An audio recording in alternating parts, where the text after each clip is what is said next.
LB Nagar ఇంటి number కేటాయింపునకు లంచం తీసుకుంటూ మున్సిపల్ ట్యాక్స్ ఇన్స్పెక్టర్ ఏసీబీ అధికారులకు పట్టుబడ్డాడు. అధికారులు తెలిపిన వివరాల ప్రకారం కర్మన్ ఘాటుకు చెందిన విశ్రాంత ఉద్యోగి నరసింహారెడ్డి స్థానికంగా ఇటీవల ఇంటిని నిర్మించుకున్నాడు. నిర్మాణం పూర్తయిన తర్వాత అసెస్మెంట్ ఇంటి నెంబర్ కోసం దరఖాస్తు చేసుకుని కట్టాల్సిన నగదు 67,000 ఆన్లైన్లో చెల్లించాడు.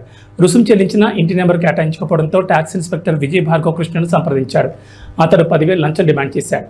దీంతో బాధితుడు రంగారెడ్డి జిల్లా ఏసీబీ అధికారులను ఆశ్రయించాడు. సరూర్ నగర్ సర్కిల్ కార్యాలయంలో బాధితుల నుంచి నగదు తీసుకుంటుండగా ఏసీబీ అధికారులు ట్యాక్స్ ఇన్స్పెక్టర్ విజయ్ భార్గవ్ కృష్ణను అదుపులోకి తీసుకున్నారు.